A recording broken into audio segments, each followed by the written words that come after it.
I'm starting to lose count how many of these AV clubs we've done, but this is only the second time that all of us are actually in the group. The whole point of a club is that people are supposed to turn up and turn up consistently. Hello and welcome to the AV Club. My name is Shane Brennan. I'm delighted to be joined by both Ben Costello. Ben, how are you? Good. Things are good. Things are good. And Craig Rigdon. Craig, how are you? Yeah, things could be better.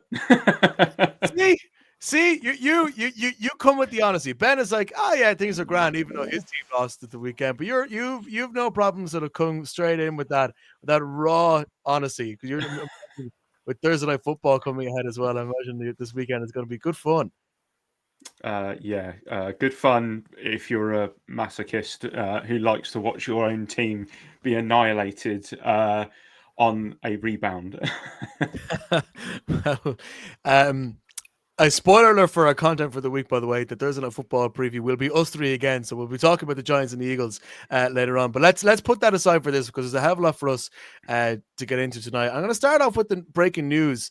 We'll talk about the Chiefs and the Jaguars later on. I think that's kind of the main thing we're going to sort of sink our teeth into. But let's start off with the news that Joe Flacco is going to be playing on Thanksgiving Thursday against the Baltimore Ravens because he is now the quarterback for the Cincinnati Bengals. It's funny because looking back at this Bengals situation, again, Jake Browning, giving away a lot of, was it 3 interceptions I think he threw against the Lions at the weekend, as the Bengals season goes from 2-0 and this great start that we've never had and we've dreamed of for so long to the mother of all implosions. If I was a betting man, I would not have put Joe Flacco as being the answer, but that is the answer, Ben, that they have gone for. I'd like to turn around and say that they traded for the wrong Browns quarterback, but I think if you trade for the likes of a Shador, I think you put too much stock in that for the future. Whereas the Joe Flacco move is right. It's a 1 year. Let's get back to Joe Burrow next year. Was I surprised? Yes. Am I surprised the demand for Joe Flacco these last couple of years is so high? A little bit also. Also really surprised that they didn't make a push for one of the Giants quarterbacks. I'm not sure how they had never pushed for Russell or Jameis, but here we are. This is the world we live in 2025. Yeah, the idea that they didn't go for Jameis, maybe I'm just sort of still enamored with the idea because it was just more fun. But Joe Flacco, I guess, his position, is his him coming into that Broncos team, I think, or Broncos team, the Bengals team, Greg, I imagine the point of it is just try to bring some stability back into this team because talk about a system where a quarterback plays everything.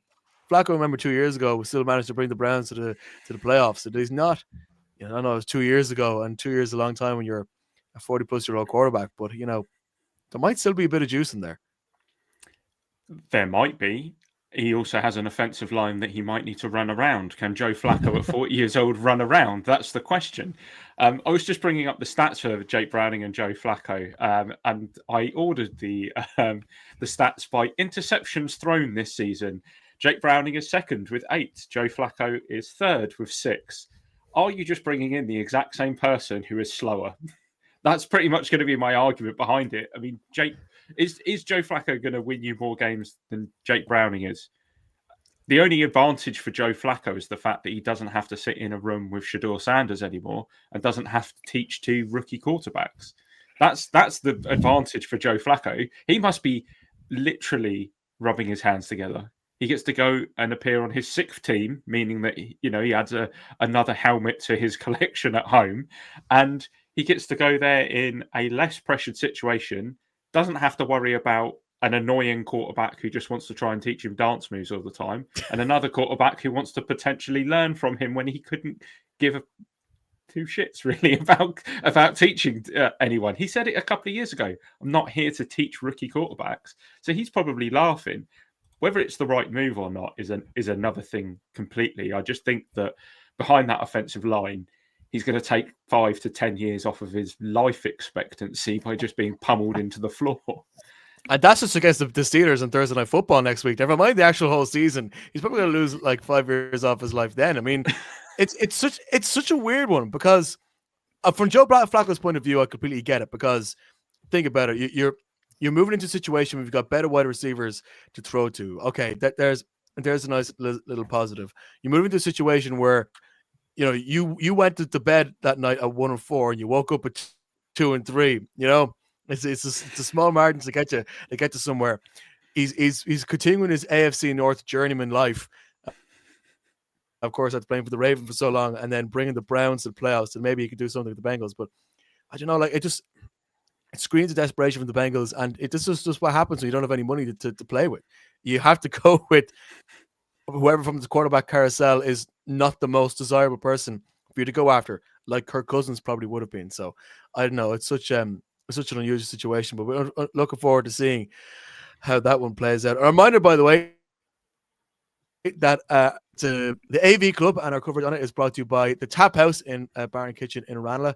We're glad to hear that a lot of people managed to get in there after the Dublin game where the Steelers played the Vikings. But of course, it's not just then; it's every Sunday you can go in and watch Red Zone, and we will be hoping to show our faces again there later on this month. But you don't need to wait for us to be there; you can go there and really enjoy the fun every Sunday from 6:00. And Sunday for 6:00 is when the Jaguars will be playing again, Ben, and against your Seattle Seahawks. And I was going to start off this conversation about the Chiefs because there's a lot about the Chiefs which I found very un-Chief-like about the way they play. But let's go with the positives first. Let's go with Duval. Let's go with the fact that the Jaguars have quite sneakily snuck up to being 4-1. I mean,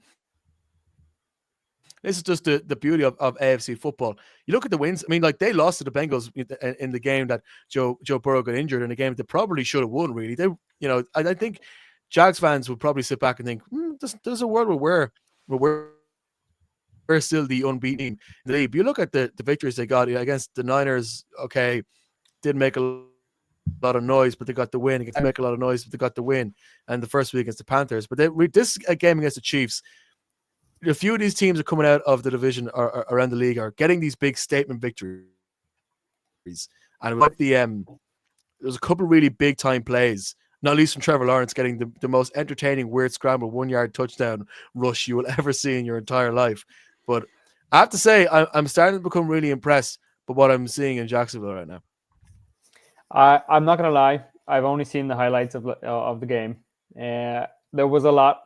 I don't know if you would call them highlights or lowlights, but the end result is a win in the Jaguars' favor.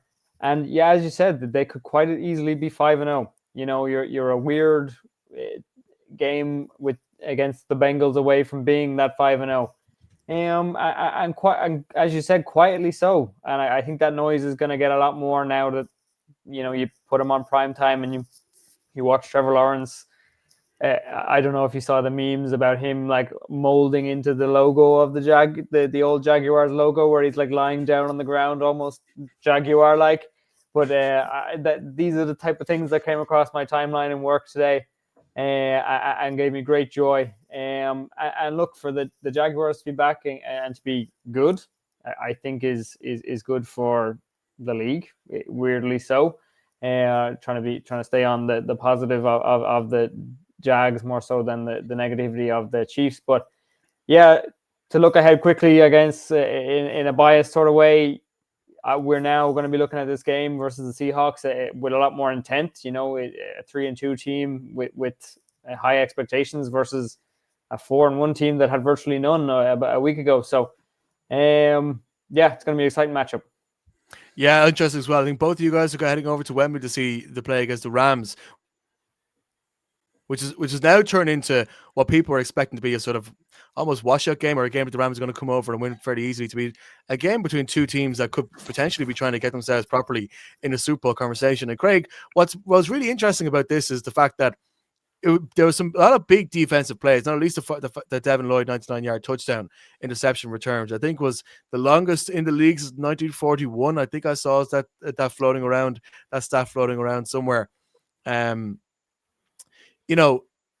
playing against the Chiefs, who have cemented themselves as being the best big moment team in the league. And it's the Jaguars that keep coming up with big moments. They went 14-0 down. It didn't faze them. They were headstrong. They trusted in their system. They got a lot of really nice passes. There was one unbelievably good catch to Travis Hunter as well. So not only are you getting the big time plays, your big time players are showing up as well. You know, on Monday Night Football, which doesn't have a good history in Jacksonville. I think they've rarely played many primetime games, and when they have, it's ended in disaster. It's a Trevor Lawrence injury, I think, a few years ago. So you have to look back at that and look at what Liam Cohen has done, but also the fact that on defense as well, they came up with some key stops at key moments. And look at the mentality inside that locker room. You see the clips coming out of the locker room inside. That's a team that's really starting to feel themselves, and they're locked in this AFC South battle with the Colts now. But they're probably the ones coming into the rest of the year with a nice bit of steam. It's funny. I wrote a headline at the top of my sheet here that says, "Could the Jags be the most dysfunctional yet impressive offense in the NFL?" If you just look at that last drive, Lawrence takes a sack because he held on to it for too long. They had the delay of game penalty, and then he goes and throws what can only be described as one of the best drop in the bucket passes I've seen to Brian Thomas Jr. And then the touchdown, the guard steps on his leg, he falls over twice, and then with all the pizzazz of a frat boy stumbling into bed after a party, stumbles into the end zone and picks up the touchdown. We love that frat boy pizzazz, you know. Really get that on a t-shirt or something. But you kind of look at the rest of his game. He has 2 rushing touchdowns. He also has an interception. He has the fumble on the goal line from the 1 where he's trying to break the plane. Like, Trevor Lawrence might literally be at times the best and the worst of himself. And it just makes for such entertaining viewing. And then, you know, you talk about Devin Lloyd's 99-yard touchdown where he just literally runs in front of Smith-Schuster. It's the longest defensive score in Jags history. The longest interception return for a touchdown by a linebacker in NFL history. And this is after Is that the one? Sorry, the 1941 thing. You're right. I think it was by a linebacker specifically. Yeah, you're right. But he's also coming off the back of being AFC Defensive Player of the Week and AFC Defensive Player of the Month. Like, they might possibly have the best linebacker in the NFL at the moment in the way that he's playing, almost to like the level that was Trayvon Diggs a couple of years ago, where he just every single game was an interception. Like, Devin Lloyd's playing that way.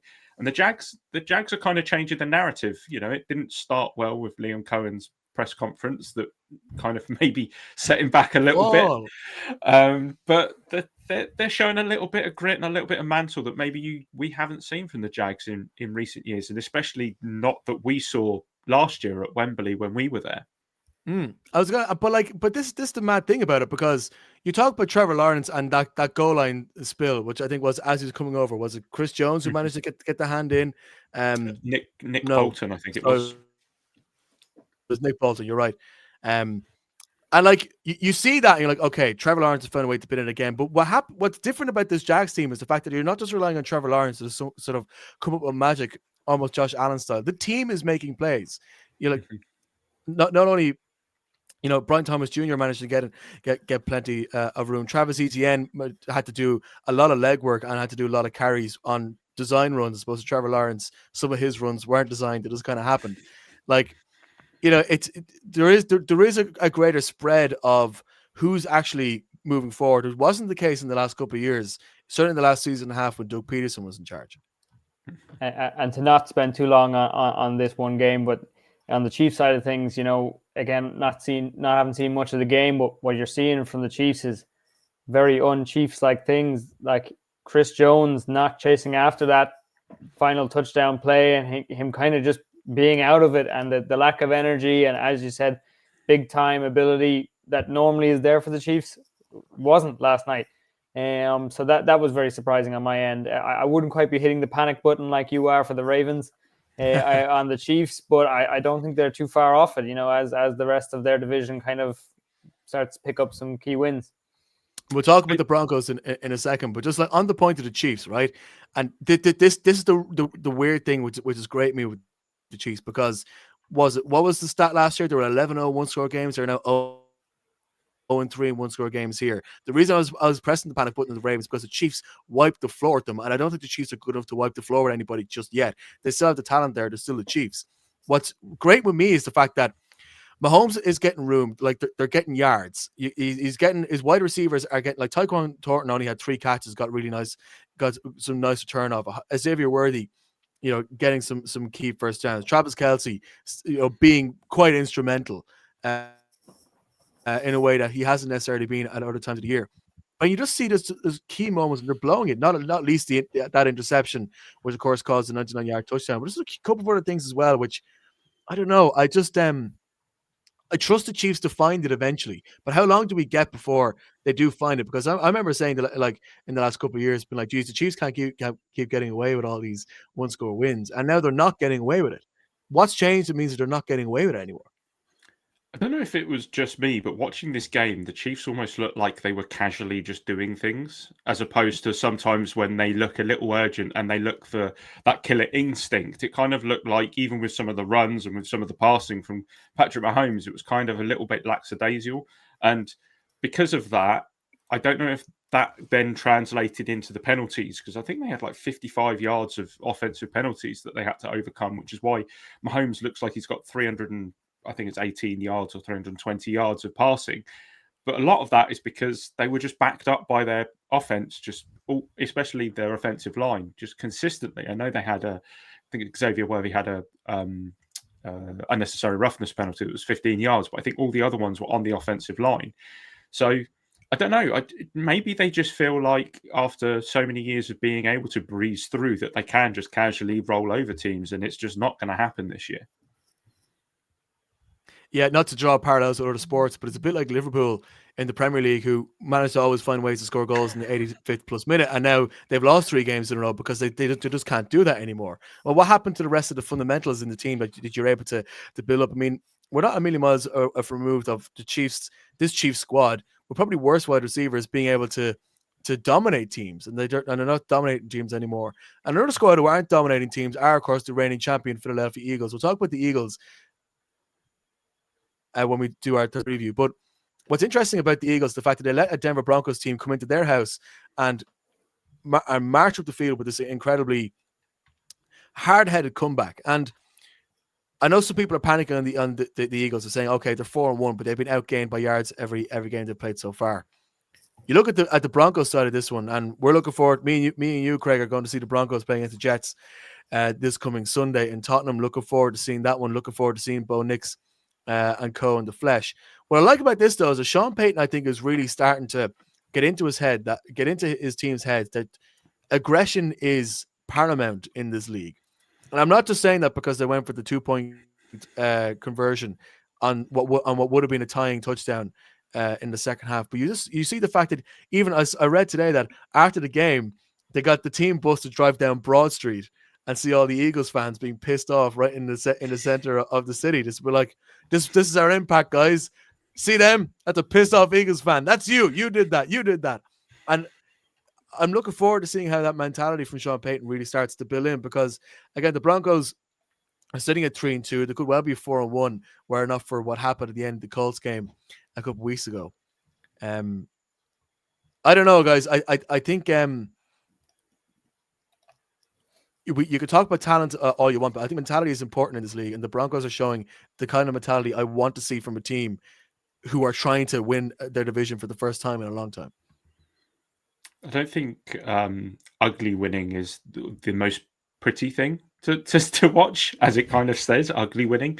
But I think that's something that Sean Payton has had to maybe learn at the Broncos. When he was at the Saints, he had Drew Brees, and obviously they had a myriad of very impressive wide receivers, tight ends, Jimmy Graham, Mark Ingram at running back, Marquise Colston at wide receiver. Like, he had all those big names, and he was able to almost put on a show a lot of the time. And as a Giants fan, I think back to the Giants Saints game that was like 52-49 or something, where it was just 2 elite quarterbacks going at it. He's now got Bo Nix, who obviously could get to that level, but is still very early in his NFL career. And I think what he's needed to do is go, actually, I can't play pretty football all the time and try and rely on him to just march up and down the field and score lots of points. I'm going to have to win ugly. And there were 2 things that I looked at this game and I really thought, this is him having a mentality change. One, Denver Bronco defense going back to Denver Bronco defense when they won Super Bowls with Peyton Manning, and 2 weeks of self-inflicted wounds at the end of games because the mentality is not right to close games out. They then flip the script, and him and his coordinators call almost the perfect game to close it out. That was the big difference for me. And I'm a big Sean Payton fan. I always have been. It's just nice to see him sort of start to maybe put his spin on a Broncos team in a different way than what he did with his Saints teams. It's for myself. There's a lot I still have to see for the Broncos. As you said, they didn't play a pretty game, and if ever there was a week now coming up to have the opportunity to go play a pretty game against the 0-5 Jets, I think are they the only 0-5 team still left in the league? They're the only 0-5 team, and they have zero takeaways. Zero takeaways. Unlike me most weekends, Jets have zero takeaways. Which is not what you want as a first-time head coach, for that to be your legacy so far. I don't think all the blame is on Aaron Glenn. But if ever there was a week to get your lick back and to put up an impressive performance and build some momentum, I think this would be it. Almost feels like a trap game, but I think you got to go into it feeling pretty confident. I don't want to give away my Thursday preview, right? But I'm telling you now, right? You're gonna think I'm stupid for this.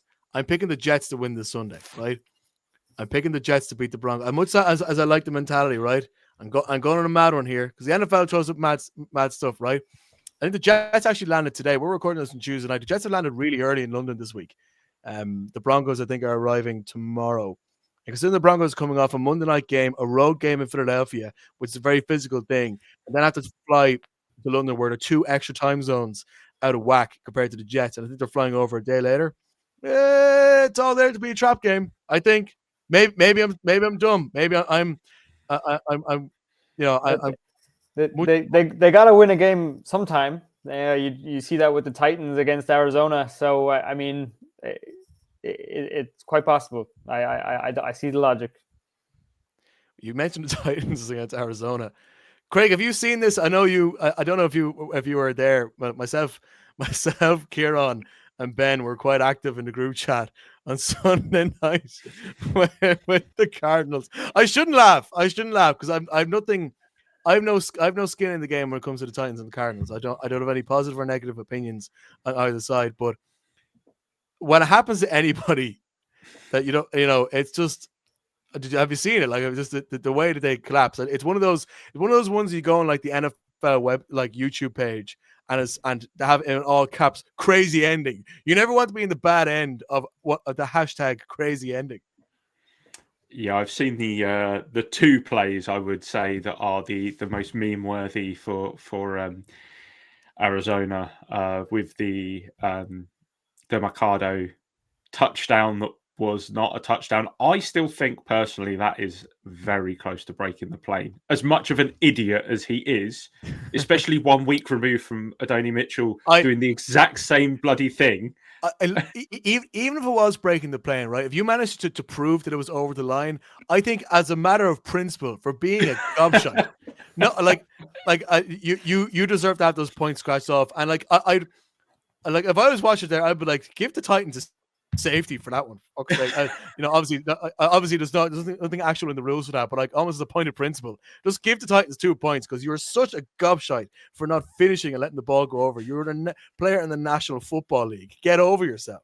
The amount of clips that came from this game, I think I watched a TikTok earlier when it was just playing clown music the entire way through. It was the Benny Hill theme song. I saw that as well. It was just an absolute, as a fellow person who has skin in the NFC West, I'm not particularly threatened by Arizona, the last few weeks, but it was great to watch that when the center snapped it and it hit his head and he didn't know what was going on. And next thing, all of a sudden, he's almost going to the locker room.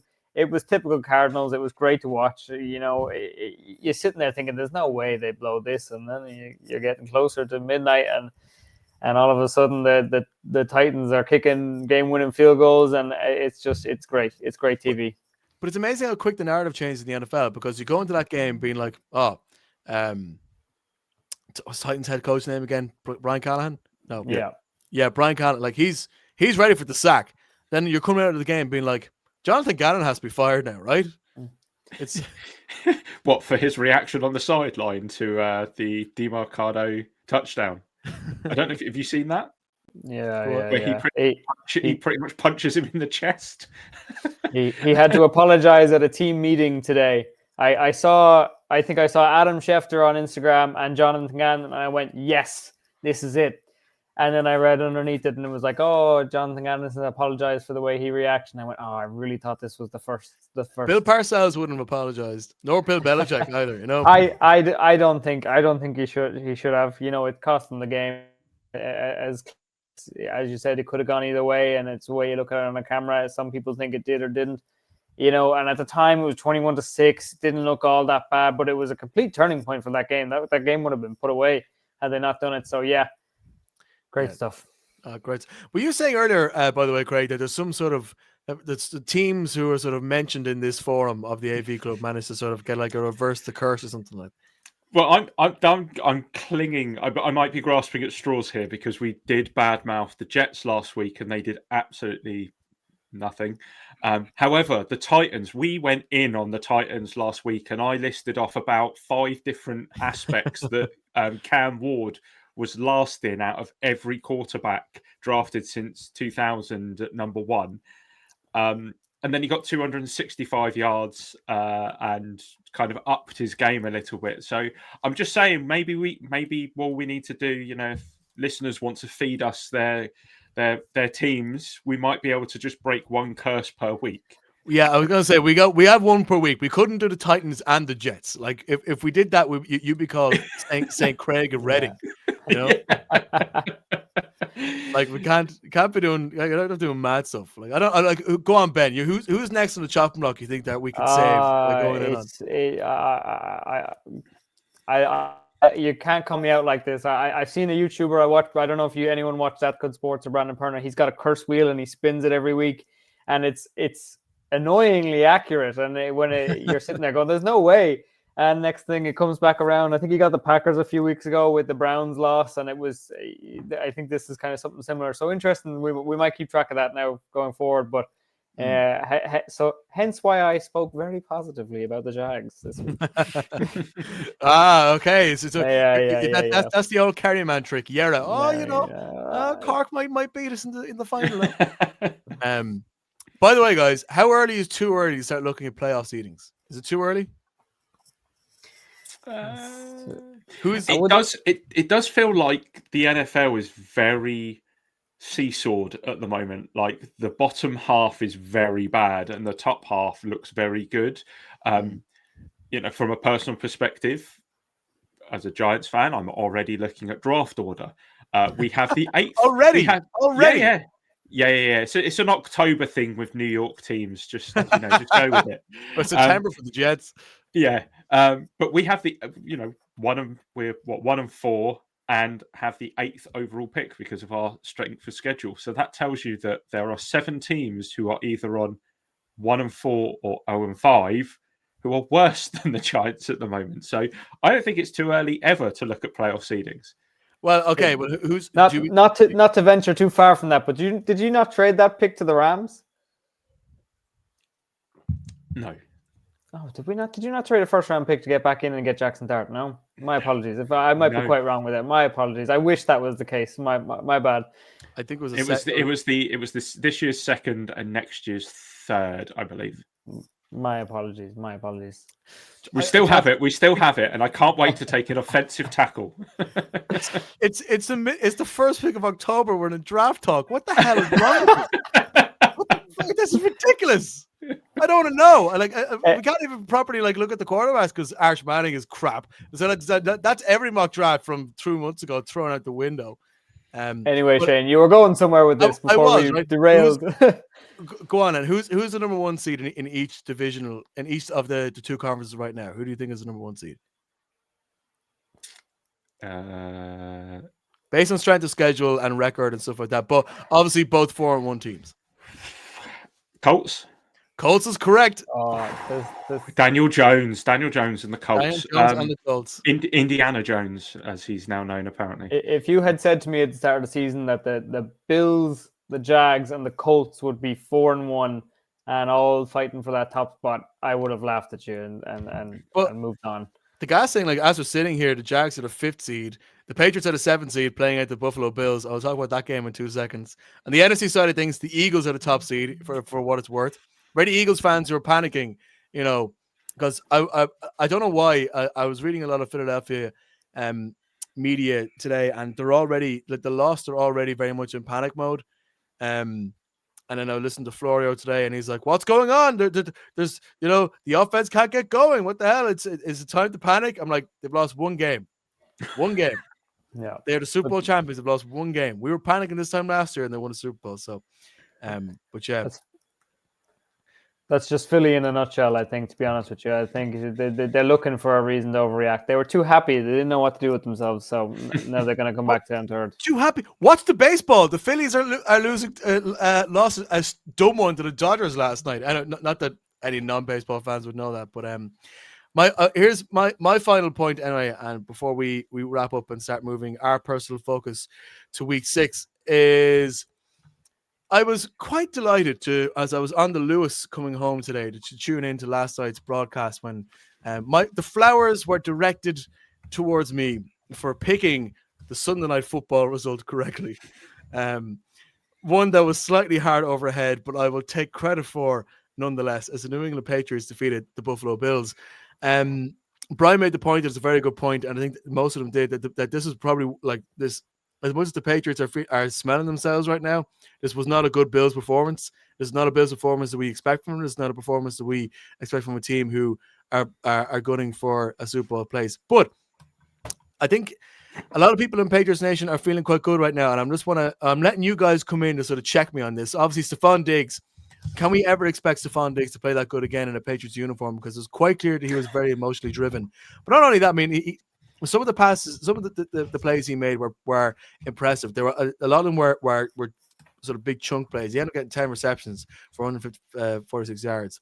But the Drake May hype is already gotten so big that the jersey that Drake May wore on Sunday night has been put into the New England Patriots Hall of Fame. I swear to God that's true. It's up there as we speak right now. So what did you guys make of that game from both sides? And I guess briefly, is this just a divisional matchup? Because when I picked the Patriots to win, I was basing off last year's performances when a bad Patriots team actually ran the Bills close, and I reckon that a good Patriots team in prime time might be able to get it done on a close one. So what way did you guys read this? Do you think this is a bit like the Broncos making a statement that they can go forward and really press for their division, that maybe, just maybe, the Patriots could be making their step forward now after letting their offense and their new system really start to click? For me, I think it says it doesn't say that much about the Bills. I think it for them it's a wake up call that, okay, yes, they've been big brother the last few years and they're always looking down on the Patriots, but I think they're gonna take a real look at themselves now when they come to play them whenever. I'm not sure when they play them again, but they're gonna take it seriously. It's kind of like the Chiefs. They kind of came in and were casual about things and almost too much so, and then all of a sudden Drake May plays well.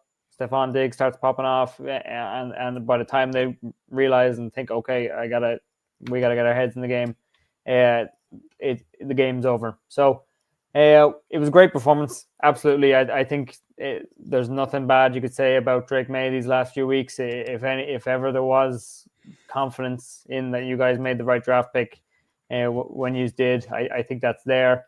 I heard people arguing this morning whether it was the biggest Patriots win since the Tom Brady era, and the counter argument was, well, what's the competition? But yeah, that's what I mean. It did feel like that. It did feel like a new era was finally here. Amidst the whole Drake May thing sort of last year, we knew that was a transitional phase. It felt big. It felt like, okay, there's a new sense of confidence here that we haven't had since Tom Brady moved to Tampa. But I don't know again whether I'm just in a sort of a Boston bubble. And Craig, whether you see things differently based on how the performance went out on the field, because look, any given Sunday and all that, you know, the Patriots could turn up next week against the Saints and drop one in New Orleans. I don't know, shocking thought for anybody to lose in New Orleans these days, but who knows? I'm actually a big fan of what's happening over New England at the moment, and I think that a lot of it comes down to their coaching hire in this past offseason. I think that it was always going to happen. The marriage was always there, almost like an arranged marriage between the two of them. It was bound to happen. And I think that, you know, with Belichick gone, and then needing someone to really reignite the spark within New England, it was Vrabel was the clear person to do that. In fact, he was somebody I wanted at the Giants if they were going to get rid of Brian Daboll. And I think what you can see there is that Mike Vrabel has built a culture around a defense that knows how to stop the run as their number one rule, and then also be pretty stout in the passing game, especially with some of the talent that he's got on defense. What he's then done is also unlock Drake May's ability, which we all knew was there. There's a lot of players who in their second year tend to regress, but I think if you put a lot of them into the right system, they will thrive and take that step because they see the game slow down in front of them. And I think we're seeing that with Drake May. It also helps that he's, you know, starting to get used to having a better wide receiver core than he had last year. You know, someone like Stephon Diggs, who is aging and obviously didn't have the best time at the Bills, as that kind of came to a messy divorce, is somebody who can really change the fortunes of a team, not just because of what he does on the field, but also what he gives off the field as well. And I think that's something that you're going to see. You know, just because of the fact that there is a narrative around somebody and that when they're unhappy doesn't mean that that's how they act all the time. And if you have a look, and I suggest anybody who hasn't seen it, go and have a look at what Stephon Diggs said in his pre-match speech, because that will get somebody running through walls, and that's exactly what happened. Yeah, and I definitely, I think there's a greater team element there, but also when you talk about Drake May, and this is the final point I'm making this, like, last year, a lot of the time, I think he actually didn't really trust who he was throwing the ball to, that he felt like he was left to scramble. And, you know, the positive eyes among us were like, oh, we got a running back who can scramble. We got a running back who can find room. But similar to Justin Fields a couple of years ago at the Bears, like that was almost a defense mechanism, because he didn't actually trust who he was throwing the ball to. Whereas when he came out of the pocket there, and it was a lot of times to the right-hand side, and he was given a fair bit of room by the Bills' defense, in fairness, he trusted the guys he was thrown to, and it wasn't just Hunter Henry. It was, you know, it was Diggs, it was Booty, it was, you know, Stevenson let the ball slip as he does almost every week, but that's it's almost par for the course these days, the Patriots. But you could see that for me, I think he's getting more confidence in who he's throwing the ball to, and that is just you can visually see the impact that is having across the whole offense, and whether that's coming from Drake out or from wide receivers into the quarterback. Either way, it clicked in Orchard Park on Sunday night. That's it from me. Before we move on to record our Thursday night preview, which will be published tomorrow if you're listening to this on Wednesday morning, are we all looking forward to trips to London? I'm going over to London this week to watch the Jets Broncos, so I'll meet you there, Craig. And the following week, you're going over, Ben, aren't you? You're heading over to see Jags Rams. So international weeks are always good fun.